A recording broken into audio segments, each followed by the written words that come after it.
Corona के बाद अब बढ़ रहे डेंगू के मामलों को लेकर स्वास्थ्य विभाग की चिंताएं बढ़ चुकी हैं। अंबाला में अब तक कुल 152 डेंगू के मामले सामने आए। स्वास्थ्य विभाग द्वारा पहले घर घर जाकर लार्वा चेक किया जा रहा था और अब व्यापक स्तर पर सैंपलिंग भी की जा रही है। ज़्यादा जानकारी देते हुए डॉक्टर सुखप्रीत ने बताया कि अंबाला में कुल अब तक डेंगू के 152 मामले हैं। जिस भी घर में डेंगू का मरीज पाया जाता है उनके घरों के आसपास भी सैंपलिंग की जाती है। हमारी तरफ से प्राइवेट अस्पतालों को भी बताया जा रहा है कि बेवजह प्लेटलेट ना चढ़ाएं और आम जनता से भी अनुरोध है कि डॉक्टर्स को प्लेटलेट्स चढ़ाने को ना बोलें।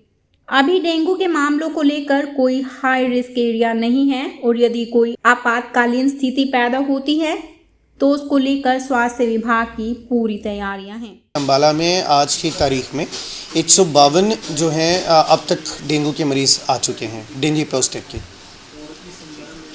सर कितने इसमें से एडमिट हैं, किस तरह के सभी इलाज चल रहा है?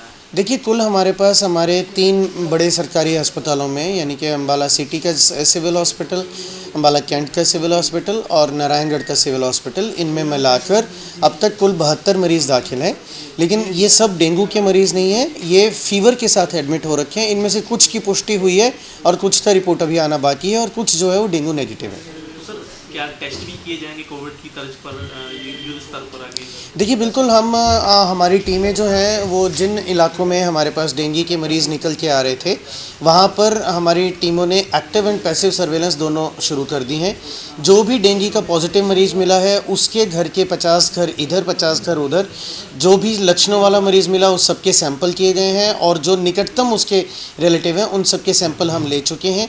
और इस तरह से हमारा जो सैम्पलिंग का तरीका जो है वो कोविड के हिसाब से ही हम सैम्पलिंग ले रहे हैं, उसी तरह से कॉन्टैक्ट ट्रेसिंग कर रहे हैं ताकि इस महामारी को ज़्यादा आगे बढ़ने से रोका जा सके।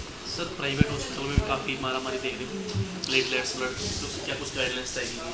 आज हमने एक प्राइवेट सेक्टर के साथ और जो हमारे गवर्नमेंट सेक्टर के दूसरे 2 हॉस्पिटल हैं हमारे पास सेंट्रल गवर्नमेंट के, उन सबको हमने एक मीटिंग आज हमने रखी थी सिविल सर्जन और हमारे उपायुक्त माननीय उपायुक्त महोदय की अध्यक्षता में।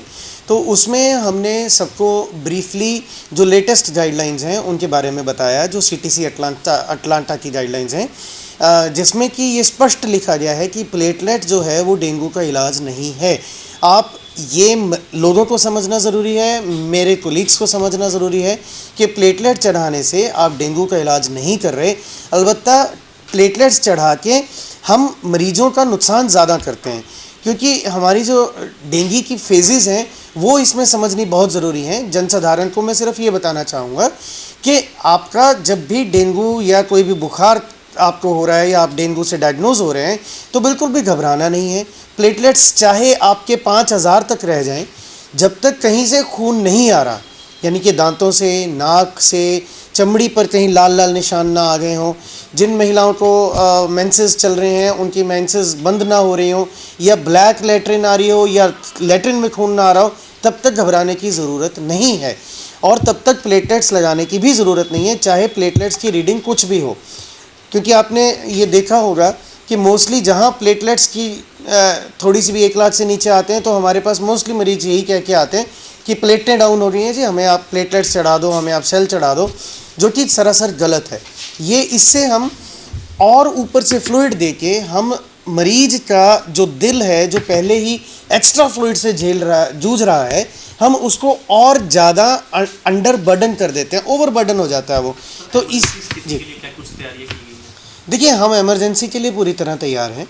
स्वास्थ्य विभाग में पर्याप्त मात्रा में जो है हमारे पास इस टाइम पे दवाई मौजूद है और सैम्पलिंग हम बिल्कुल घटा नहीं रहे हैं। कॉन्टैक्ट ट्रेसिंग हम बिल्कुल कोविड की तर्ज पर ही कर रहे हैं और मोर ओवर हम जहाँ पर भी पॉजिटिव मरीज मिल रहे हैं हम हर उस घर में मच्छरदानी दे रहे हैं मेडिकेटेड, ताकि जो डेंगू का मरीज़ है उसको उस मच्छरदानी में बिठाया जा सके, सो दैट जो मच्छर है जो डेंगू फैलाता है वो उसको ना काटे और उसके काटने की वजह से उसमें खुद बीमार होकर मच्छर दूसरे लोगों को बीमार ना करे। देखिए, अब हमारे पास जो है वो as such high risk area नहीं है, क्योंकि हमारे पास छोटे छोटे क्लस्टर्स में ज़िले के हर भाग से जो है वो डेंगू के केसेस निकल के आ रहे हैं, लेकिन वो इतनी अलार्मिंग स्थिति नहीं है।